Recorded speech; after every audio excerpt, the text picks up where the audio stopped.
most vibrant, and a person blessed with significant and nice oratorial skill, the chief guest of this function, famous gynecologist Dr. Hina Chandra ji, the journalist who wrote first in favor of the children and is very relevant today to welcome him, senior journalist, Hindustan Times famed, and the editor-in-chief of Border News Mirror, Honorable Chairman of this institution, Shaila ma'am, if I am naming rightly, Principal Neetu ma'am, and an eminent educationist who laid the foundation to start something very good in the arena of education, Naseem Akhtar sir. And dear children, today we have gathered on the occasion of Children Day. मैं आप लोगों को बता दूं कि आज जो आपकी मुख्य अतिथि हैं डॉक्टर हिना चंद्रा मैम, उनके बारे में सभी लोग जानते हैं कि महिलाओं और बच्चों के प्रति बहुत सेंसिटिव रहती है, इसलिए आज उनको आप लोग सुनेंगे और सुन करके काफ़ी एंजॉय करेंगे। आप लोग काफ़ी सारा आशीर्वाद बच्चों को आज देंगी। और इस जिले में सबसे पहले, अच्छा देखिए बच्चा लोग सुनिए, ध्यान दीजिएगा। एक बार जो मुख्य अतिथियों का मैं नाम लिया हूँ उनके बारे में कुछ चीजें जानना आप लोगों के लिए भी जरूरी है।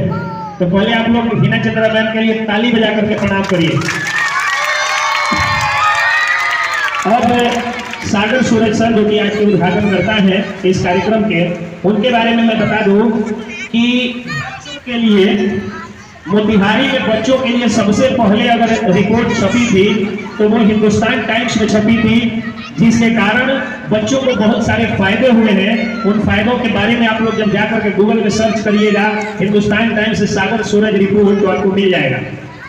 तो सबसे पहले बच्चों के लिए लिखने वाले जिले के वरिष्ठ पत्रकार और आज के युग में भी ईमानदार पत्रकार, किसी भी पार्टी के नहीं रहते हुए पत्रकार सागर सूरज सर आए हुए हैं। आप लोग ताली बजा के स्वागत करिए। अब देखिए जो मैन लोग हैं चाहे जो सर लोग हैं वो लोग ध्यान देंगे कि आज कार्यक्रम है, बच्चे हल्ला गुल्ला करते हैं, लेकिन यही होता है कनेक्टिंग विद चिल्ड्रन, कि बच्चों का हल्ला देखिए मैंने रुकवा दिया ना, बच्चे मुझसे इंगेज हो गए। तो अब आप लोग अपने चेयरमैन मैम के लिए, शैला मैम के लिए ताली बजाइए आप लोग। अब प्रिंसिपल मैम के लिए आप लोग ताली बजाइए।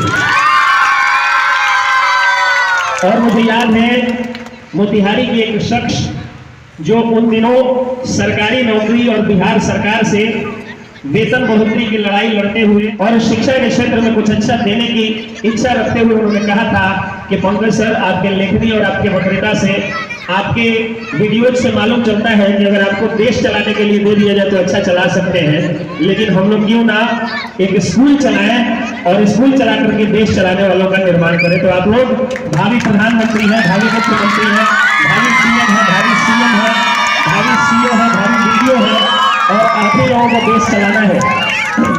ऐसे अख्तर सर के नाम पर एक बार फिर से ताली बजा दीजिए आप लोग। चलिए अब आप लोग ध्यान से सुनिए, क्योंकि जितना ध्यान से आप लोग सुनिएगा उतना ही मीठा चॉकलेट आप लोगों को मिलेगा। एक चीज आज के दिन बच्चा लोग ध्यान से सुनिएगा, आप ही लोगों के फेवर की मैं बात कर रहा हूँ, और मैम लोग उससे भी ज्यादा ध्यान से सुनिएगा, क्योंकि आप ही वो हीरो हैं कि बच्चा अपने मम्मी से जो बात शेयर नहीं कर पाता है अपनी मैम लोगों से शेयर करता है। बच्चा अपने पिता से जो बात शेयर नहीं करता है वो अपने टीचर से शेयर करता है। और सबसे पूज्य पेशा, दुनिया के सबसे नोबेल प्रोफेशन में आप ही लोग हैं, टीचर लोग।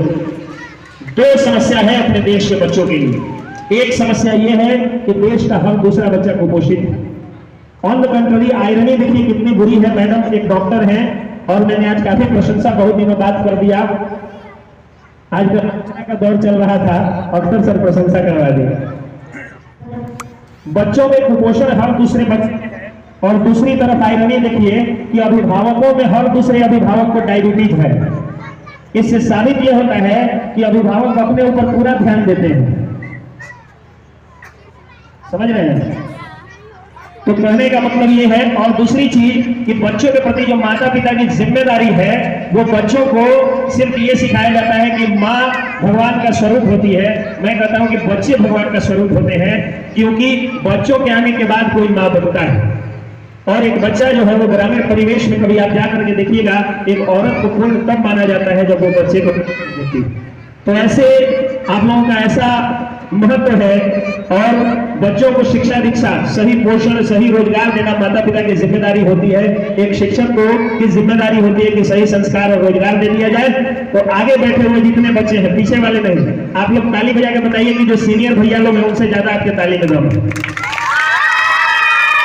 चलिए, मुझे इतनी बात बोलनी थी। Thank you everybody. First of all, I would like to congratulate Dr. Sahab for organizing such events and chancing us to join such events. बच्चे तो सबके प्रिय होते हैं। आज 14 नवंबर है, नेहरू जी का भी जन्मदिन है और वो बच्चों को बहुत प्यार करते थे। हम भी बच्चों के बीच में रहना बहुत अच्छा महसूस करते हैं, कंफर्टेबल महसूस करते हैं। बच्चे जिस तरह से इको करते हैं, हर बात का रिस्पॉन्स करते हैं, चिल्लाते हैं, ये बहुत ही अच्छा लगता है।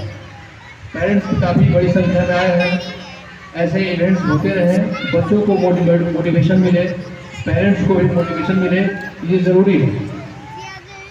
मैं पेरेंट्स के लिए दो शब्द ये कहना चाहूँगा कि बच्चों पे बेहतर केयर करें, क्योंकि जैसा कि पंकज जी ने बताया कि ये बच्चे देश के प्रधानमंत्री भी हो सकते हैं, देश के राष्ट्रपति भी हो सकते हैं, एक डीएम भी हो सकते हैं, एक एसपी भी हो सकते हैं। अगर आप इस पर केयर नहीं करेंगे तो कल एक क्रिमिनल भी हो सकते हैं, क्राइम भी कर सकते हैं, गलत रास्ते पर भी जा सकते हैं। इसलिए आपका इन बच्चों पे केयर करना बहुत ज़रूरी है। ज़्यादा खुद पे केयर न करके जब बच्चे आ गए आपकी ज़िंदगी में तो उनकी पढ़ाई पे केयर करें। आज जो बच्चों से जुड़ा हुआ सबसे ज़्यादा जो इंसिडेंट एज ए जर्नलिस्ट हम लोग जो दिन भर लिख रहे हैं, दिन भर फेस कर रहे हैं, वो बच्चे जो है क्राइम में सबसे ज़्यादा इन्वॉल्व हो रहे हैं। चाकूबाजी की घटनाएं, चोरी की घटनाओं में आज एसपी साहब का भी बयान आया है कि चोरी की घटनाओं में बड़ी संख्या में बच्चों का इन्वॉल्वमेंट है। तो मैं ये समझता हूँ कि बच्चे इसलिए दोषी नहीं है, बल्कि उनका अपब्रिंगिंग जो है, बच्चों के पालन पोषण में कहीं ना कहीं कमी पेरेंट्स के द्वारा हो रही है, जिसकी वजह से बच्चे ऐसे मामले में इन्वॉल्व हो रहे हैं।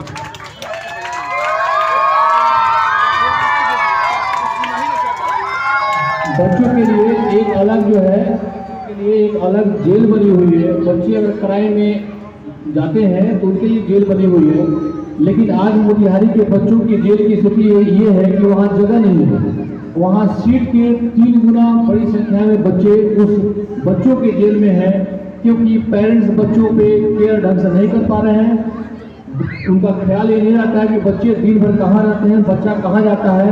सबसे बड़ी बात कि बच्चों को अगर आप चाहते हैं कि सही दिशा में जाएं तो बच्चों को मोबाइल से दूर रखें। मोबाइल जो है सारे इविल का जड़ है, सारे समस्याओं का जड़ मोबाइल है। अगर आपको लगता है कि बच्चा बहुत जिद करता है तो बच्चों को बहुत ज़्यादा अट्रैक्शन है मोबाइल के प्रति, तो बच्चों को जो भी टास्क वगैरह देते हैं, पढ़ाते हैं, पढ़ाने के बाद बोलिए कि ये काम कर लो, उसके बाद तुमको हम मोबाइल देंगे आधे घंटे के लिए, 10 मिनट के लिए, 20 मिनट के लिए, और सामने बैठ के बोले मेरे सामने मोबाइल खेलो, जो खेलना है मोबाइल पे, फिर मोबाइल ले लीजिए। 24 आवर जो बच्चों को मोबाइल के हवाले आप लोग कर दे रहे हैं, ये बहुत बड़ी समस्या की जड़ है और आने वाले वक्त में यही मोबाइल आपको आपके बच्चों से दूर कर देगा। बहुत मैं बात नहीं करना चाहूँगा। बेहतर वक्ता डॉक्टर हेना चंद्रा जी हैं, आप उनसे सुने। धन्यवाद।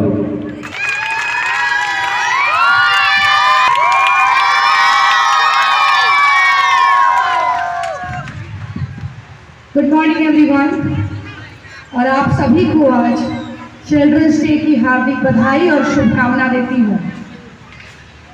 सबसे पहले आज के इस कार्यक्रम के जो आयोजक हैं नसीम अख्तर सर, उनकी जो शैला मैम, यहाँ की जो प्रिंसिपल है नीतू मैडम, शहर के वरिष्ठ पत्रकार, बहुत ही ईमानदार और बहुत ही बेबाकी से सारे बातों को रखते हैं, सागर सूरज जी, उनके साथ में बैठे हैं इसके पंकज जी, और उनके बारे में बहुत ज़्यादा क्या बोलूँ, जब बोलने लगते हैं तो पता नहीं कितनों की धज्जियाँ उड़ाते हैं, ये पता नहीं होता है, वो कब क्या बोलेंगे ये भी पता नहीं होता है। तो वैसे इसके पंकज जी, आप सभी अभिभावकगण और सभी सुंदर सुंदर प्यारे प्यारे छोटे छोटे से बच्चे, आप सभी बच्चों को मेरा आशीर्वाद और सभी बड़ों को मेरा हार्दिक नंदन। और अभिनंदन है। और एक बार पुनः मैं आज के इस बाल दिवस के अवसर पर आप सभी को हार्दिक बधाई और शुभकामना देती हूँ।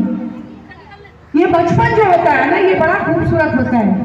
इतने छोटे बच्चे हैं, बहुत सारी बातें बोलोगी ना तो ये लोग समझेंगे भी नहीं। अभी इतने छोटे हैं ना कि ये समझाने का दायित्व आप लोगों के ऊपर है। माताएं और बहनें बैठी हैं, शिक्षिकाएं बैठी हैं, यहाँ पे बड़े लोग बैठे हैं, अभिभावकगण बैठे हैं। आप सभी के ऊपर ये दायित्व। कुछ बच्चियां बड़ी भी हो चुकी हैं, लेकिन इधर जो बैठे हैं वो बहुत छोटे हैं, बहुत छोटे हैं। इनको देख के लगता है कि जैसे हमें अपना बचपन याद आ गया।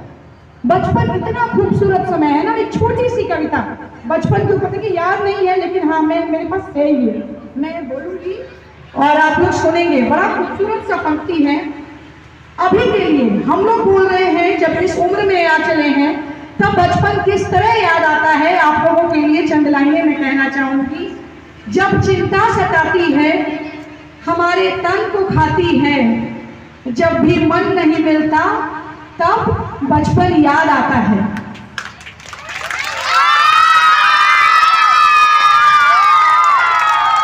जब हम टूट जाते हैं, जब अपने रूठ जाते हैं, जब हम टूट जाते हैं, जब अपने रूठ जाते हैं, जब सपने सताते हैं तो बचपन याद आता है।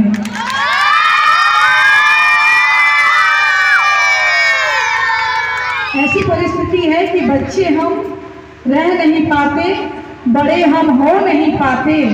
बच्चे हम रह नहीं जाते, बड़े हम हो नहीं पाते, खड़े भी रह नहीं पाते, तब बचपन याद आता है। और जब किसी को सह नहीं पाते, अकेले रह नहीं पाते, जब किसी को सह नहीं पाते, अकेले रह नहीं पाते, किसी से कह नहीं पाते, तो बचपन याद आता है। तो बचपन तो याद आता ही है ना।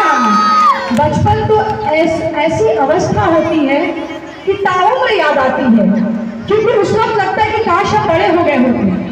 और आज हम बड़े हो गए और जिम्मेदारियों का बोझ जब हमारे कंधों पर आ गया, जब हमारे भी छोटे छोटे बच्चे हो गए, तब सच में बचपन याद आता है।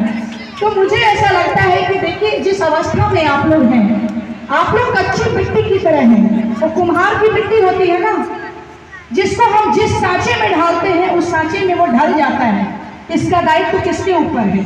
माताओं के ऊपर है। प्रथम पाठशाला आप लोग ही। अभी अभी सागर सूरज जी ने कहा कि यहाँ का जो जेल है, जो बच्चों का जिसको रिमांड रूम कहते हैं, उस जेल में जगह नहीं। बच्चे लोग सुनेंगे, आप लोग सुनिए बाबू, ठीक है? उस जेल में जगह नहीं है। सोचिए कि कैसी परिस्थिति आनी पड़ी है। अरे वो कौशल्या थी जिसके कोख से राम ने जन्म लिया, वो पूतना नहीं थी जिसके कोख से राम ने जन्म लिया। तो वो माताओं के अंदर का संस्कार है जो बच्चों में आता है।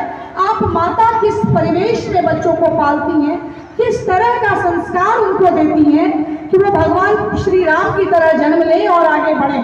तो मेरा ये कहना है कि बच्चे कच्ची मिट्टी की तरह है और इनको सही सांचे में ढालने का काम हम अभिभावक का है, माता पिता का है, शिक्षक का है, गुरुजनों का है। ऐसे ऐसे आयोजन जब होते हैं तो बच्चों के सर्वांगीण विकास में इस तरह के आयोजन बहुत काम करते हैं। आज आप लोगों का दिन है। देखिए, सिर्फ भाषण नहीं देना है मुझे ये बताना है कि आप लोग हैं, कि आप लोग भविष्य हमारे देश का। अभी पंकज जी ने भी कहा कि डीएम आप बनने वाले, एसपी आप बनने वाले, CO, BDO, teacher, collector, doctor, engineer, सब आप ही बनने वाले हैं। आप ही हमारे देश का भविष्य है और आप ही हैं जो इस देश को विश्व के पटल पर ले जाकर हमारे देश का नाम रोशन करेंगे। ये आप ही हैं, ये कोई और नहीं है। ये आपको सोचना है। आपके अंदर वो क्षमता है, वो ऊर्जा है, वो एनर्जी है, वो टैलेंट है। अब ये डिपेंड करता है कि उस एनर्जी का कोई एटम बम बनाता है कि बिजली बना जाता है। ये आपके ऊपर डिपेंड करता है, क्योंकि वो तो एनर्जी है। उसको किस दिशा में लगाना है, उसको पॉजिटिव डायरेक्शन में लेके जाना है कि नेगेटिव डायरेक्शन में लेके जाना, बच्चों को किस तरह का मार्गदर्शन करते हैं, उसके ऊपर डिपेंड करता है। तभी बच्चे आगे जाएंगे। सिर्फ बच्चों को दोष दे देने से नहीं होगा। ये बिल्कुल सही बात अभी सर ने भी बोला, सागर सूरज जी ने भी बोला कि मोबाइल अभी के दौर में मोबाइल अच्छी चीज है, ऐसा नहीं है। मैंने कहा ना एनर्जी अच्छी चीज है, लेकिन ये डिपेंड करता है कि उस एनर्जी को यूज करके कोई आटम बम बनाता है और कोई बिजली बना जाता है। तो मोबाइल बुरी चीज नहीं है। आज के इस ग्लोबलाइजेशन के दौर में बिना मोबाइल के, बिना ग्लोबली एक दूसरे से जुड़े हुए हम जीवन की परिकल्पना नहीं कर सकते हैं। हम सोच भी नहीं सकते कि किस तरह से हम लोगों से कनेक्ट हो पाएंगे। सोच सकते हैं बिना मोबाइल का लाइफ, सोच पाओगे? कोई नहीं सोच पाएगा। लेकिन हाँ, उसका सही इस्तेमाल कैसे करना है, ये तो हम लोग क्या करते हैं, सब लोग करते हैं। कोई कहते कि मैं नहीं करती तो मैं मान नहीं सकती, सब लोग करते हैं कि ठीक है लो मोबाइल जाओ थोड़ा देर शांति से रहने दो। करता है, करते हुए मम्मी लोग करती है, सब देती है मोबाइल। बोलो बच्चा लोग, बोलो सही से, देती है ना मोबाइल? लो थोड़ा सा मेरा जान छोड़ो और लो खेल लो थोड़ा देर, देती है ना? हाँ, तो ये गलती क्या होती है? ये सब बोल रहा है कि देती है, देती है ना मम्मी लोग मोबाइल कि ले लो थोड़ा देर मेरा जान छोड़ो, कम से कम हमको भी अपना व्हाट्सएप देखने दो। बोलती है ना, मेरा भी तो व्हाट्सएप है, मेरी भी तो लाइफ है, मेरा भी तो सर्कल है, मेरे भी तो लोग हैं, हम तुम्हारे ही पीछे लगे रहे क्या? ऐसा भी बोल रही है माताएं। ये गलत नहीं है, ये सही है, ऐसा बोल रही है माताएं। तो ये कहीं ना कहीं हमारे अंदर की कमी है। हम अपनी कमियों को छुपाने के लिए, बच्चों को शांत रखने के लिए मोबाइल की दुनिया में, एक वर्चुअल दुनिया में ढकेल दे रहे हैं और वो लोग उसी दुनिया में मगन हैं। वो लोग उसी डोरेमोन के साथ उठते हैं, उसी के साथ सोते हैं, पता नहीं क्या क्या बहुत सारे नाम है, मुझे बहुत ज्यादा नहीं मालूम है, लेकिन बहुत सारे नाम है, उन्हीं लोगों के साथ वो लोग रहते नहीं समझते हैं। तो ये दोष हमारे अंदर है, परिवर्तन हमको लाना है। हम उनको क्या समझाएंगे जब इस उम्र तक हम ही नहीं समझे? समझ रहे हैं ना? जब इस उम्र तक हम नहीं समझे तो बच्चे कहाँ से समझेंगे? नहीं समझेंगे। तो बस यही बात है, आज बच्चों का दिन है, बच्चों का उत्साहवर्धन हमें करना है, बच्चों को सही दिशा में हमें लेकर जाना है, सही डायरेक्शन में हमें लेकर जाना है। और ये तभी होगा जब हम दृढ़ संकल्पित होंगे, जब हम सोच लेंगे कि नहीं, ये सिर्फ देश के नहीं, ये हमारे भी भविष्य है। अगर बच्चे अच्छे हो जाए तो इस दुनिया में, कहते हैं ना बेटे और बेटियों में जो अंतर, अभी बोला इन लोगों ने कि ये बच्चों से खासा लगाव है, और मैं लड़कियों के लिए भी खासा आवाज उठाती हूँ, महिलाओं के लिए भी उठाती हूँ। बेटे और बेटियों में भी फर्क होता है। हाँ देखिए होता है, कह भी रही है होता है। देखिए माताएं कह रही है बेटे और बेटियों में फर्क होता है मैडम, होता है। यही स्थिति हो गया है अभी के डेट में। लेकिन जो सोच रखते हैं कि बेटे ही सब कुछ करेंगे, अरे अगर बेटे देख रहे होते ना तो देश में इतने वृद्धाश्रम नहीं खुले होते। अगर बेटे सही होते तो देश में इतने वृद्धाश्रम नहीं खुले होते। तो सिर्फ बेटा बेटा नहीं करना है, बेटी और बेटी के ऊपर सिर्फ नजर नहीं रखना, उन पर ज्यादा नजर रखना है। क्योंकि बेटियां सर्वशाल होती हैं तो कहीं ना कहीं बेटे ही मौजूद होते हैं किसी न किसी के। इसलिए बेटियों पर अंकुश लगाने से पहले बेटों को सही संस्कार देना है, नैतिक मूल्यों का पाठ पढ़ाना है, उनको समझाना है कि बेटा तुमको सही से रहना है और वो किसी की बेटी है कि तुम्हारी बहन है। ये भाव हर बच्चे के अंदर होना चाहिए। और ये माता लोग जो बोलती है ना, अरे मेरा तो कौन सा बेटी ब्याहना है, हमको बोलती है, लेडीज लोग बोलती है, मैंने सुना है, कौन सा मुझे बेटी ब्याहना है, मेरा तो बेटा है। लेकिन उनको पता होना चाहिए कि वो बेटा किस मोड़ पर जाकर उन माता पिता को शर्मसार करेगा, ये मालूम नहीं है। तो बेटों के माता पिता को ज्यादा ध्यान रखने की आवश्यकता है। अरे बेटियां तो फिर भी सहमी रहती हैं, फिर भी डरी रहती हैं और फिर भी ध्यान रखती हैं कि कहीं मेरे माता पिता का सर नीचा ना हो जाए। लेकिन जो अकड़ के चलते हैं कि हम तो बेटे के माँ बाप हैं, उनको ज्यादा सोचने की जरूरत है, उनको ज्यादा ध्यान रखने की जरूरत है। बेटा अगर लेट कर दे तो ये मत कहना कि बेटा तो बाहर रहने की चीज है, उसको ज्यादा ध्यान दीजिए और उससे पूछिए कि 8 बज गए तुम थे कहाँ, किसके साथ थे, किस संगत में थे। ये बहुत जरूरी है, आप लोगों को सुनने की जरूरत है। सिर्फ बेटी को तुम बाहर मत जाओ, तुम ये नहीं पहनो, तुम वो नहीं पहनो, तुम ऐसे नहीं बोलो, तुम ऐसे नहीं उठो, वैसे नहीं बैठो, ये करने से जीवन नहीं चलेगा। उन बेटों से पूछिए कि तुम किसके साथ था, तुम मोड़ पर कर क्या रहा था, तुम कौन सा डिस्कशन कर रहा था, तो शर्म से नजरें झुक जाती है, वो भी किसी का बेटा है। तो बेटे की माँ अकड़ के ना चले, आप लोग ज्यादा सहम के चले कि कहीं बेटा आपके नजरों को झुका ना दे, आपको कहीं किसी मोड़ पे शर्मसार न कर दे। आपको ज्यादा सहम कर चलने की जरूरत है।